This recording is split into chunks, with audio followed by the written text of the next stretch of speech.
মুফতি নামধারী নাস্তিকের বিজ্ঞানসম্মত মূর্খতা। ভাই, সে যে কত বড় মূর্খ এই ভিডিওটি না দেখলে বুঝবেন না। আগে নাস্তিকের ভিডিওটি দেখুন। আমি দেখতে কালো, এখন আপনি যদি আমাকে কালো নিয়ে ব্যঙ্গ করেন, এটা কি ইসলাম অনুমোদিত? এই কাজটা করেছেন আয়েশা রাদিয়াল্লাহু তাআলা আনহা। সাফিয়াকে ব্যঙ্গ আয়েশা রাদিয়াল্লাহু তাআলা আনহা করেছেন। কিন্তু আয়েশা, যিনি উম্মুল মুমিনিন, উম্মতের মা, কিভাবে আদর্শ মহিলা হতে পারেন? আয়েশা তো বলেছেন নিজের চরিত্র দোষে। নিজেকে মুফতি দাবি করা এই নাস্তিক মা আয়েশা রাদিয়াল্লাহু তাআলা আনহা এর একটি হাদিস নিয়ে কত বড় দৃষ্টতা দেখালেন। সে দাবি করছে এই হাদিসের কারণে নাকি মা আয়েশা রাদিয়াল্লাহু তাআলা আনহা আদর্শ হতে পারেন না। অথচ এই হাদিসটাই প্রমাণ করে যে ইসলাম কতটা আধুনিক এবং মানুষের সম্মান রক্ষায় কতটা কঠোর। চলুন প্রথমে হাদিসটি দেখে আসি। সুনানে তিরমিজি হাদিস 2502। আয়েশা রাদিয়াল্লাহু তাআলা আনহা হতে বর্ণিত, তিনি বলেন, কোন এক সময় নবী সাল্লাল্লাহু আলাইহি ওয়াসাল্লামকে আমি জনক ব্যক্তির চালচলন নকল করে দেখালাম। তিনি বললেন, আমাকে এই পরিমাণ সম্পদ প্রদান করা হলেও কারো চালচলন নকল করা আমাকে আনন্দ দেয় না। আয়েশা রাদিয়াল্লাহু তাআলা আনহা বলেন, আমি বললাম, হে আল্লাহর রাসূল সাল্লাল্লাহু আলাইহি ওয়াসাল্লাম, সাফিয়া তো বামন মহিলা লোক। এই বলে তিনি তা হাতের ইশারা দেখালেন। রাসূল সাল্লাল্লাহু আলাইহি ওয়াসাল্লাম বললেন, তুমি এমন একটি কথা দ্বারা বিদ্রুপ করেছো তা সাগরের পানির সাথে মিশালেও তা উক্ত পানিকে দূষিত করে ফেলতো। এই হাদিসটির বর্ণনাকারী স্বয়ং মা আয়েশা রাদিয়াল্লাহু তাআলা আনহা। যারা এই হাদিস নিয়ে সমালোচনা করে তাদের বলবো একটু মগজ খাটান। আয়েশা রাদিয়াল্লাহু তাআলা আনহা যদি নিজেকে নিখুঁত বা সুপার হিউম্যান দাবি করতে চাইতেন, তবে নিজের এই ভুলের কথা তিনি আজীবন গোপন রাখতে পারতেন। কিন্তু তিনি কেন বর্ণনা করলেন? কারণ তিনি ছিলেন উম্মতের শিক্ষক।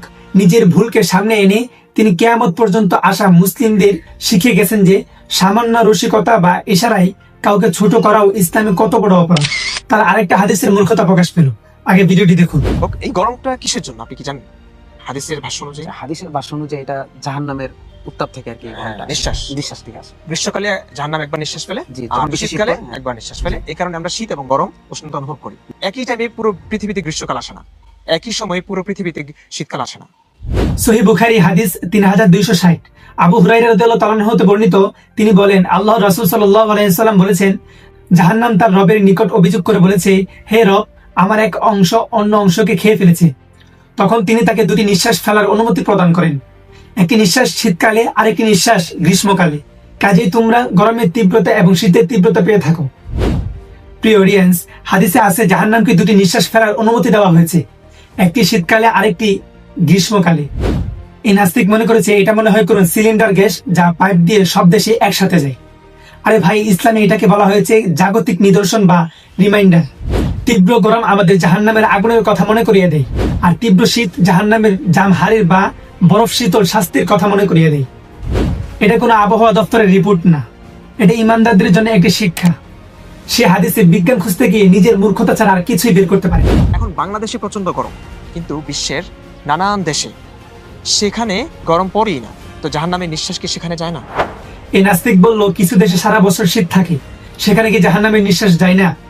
আরে বোকা মুফতি, হাদিসে তো বলাই আছে জাহান্নাম দুটি নিঃশ্বাস ফেলে, একটি গরমের আরেকটি শীতের। ওইসব দেশে যে হাড় কাঁপানো তীব্র শীত পড়ে তা তো সেই জাহান্নামেরও নিঃশ্বাস। জাহান্নাম মানে কি শুধু আগুন? জাহান্নামে যে হাড় কাঁপানো শীতের শাস্তিও আছে, সেটা তোর মতো গোবর ভর্তি মস্তিষ্কে জানা থাকার কথা। প্রিয় অডিয়েন্স, আপনার হাদিসটি আবার দেখুন।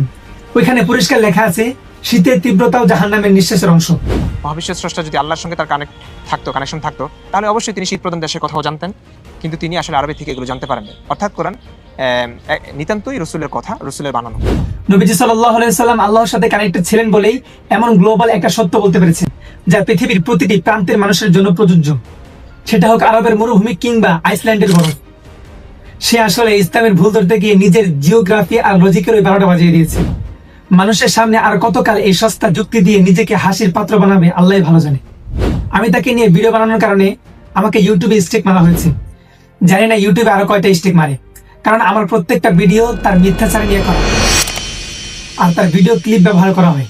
যদি তার ভিডিও ক্লিপ ব্যবহার না করি তাহলে অডিয়েন্সকে বোঝাতে পারতাম না। তবে বলে দিতে চাই, সে হয়তো একটা ইউটিউব আইডি নষ্ট করতে পারবে, কিন্তু মনে রাখতে হবে আমাদের মস্তিষ্ক কখনো তার মস্তিষ্কের মতো যেন ঘোলাসে না হয়। সো সবাই তার থেকে সতর্ক থাকুন। দেখা হবে পরবর্তী কোনো ভিডিওতে। আল্লাহ হাফিজ।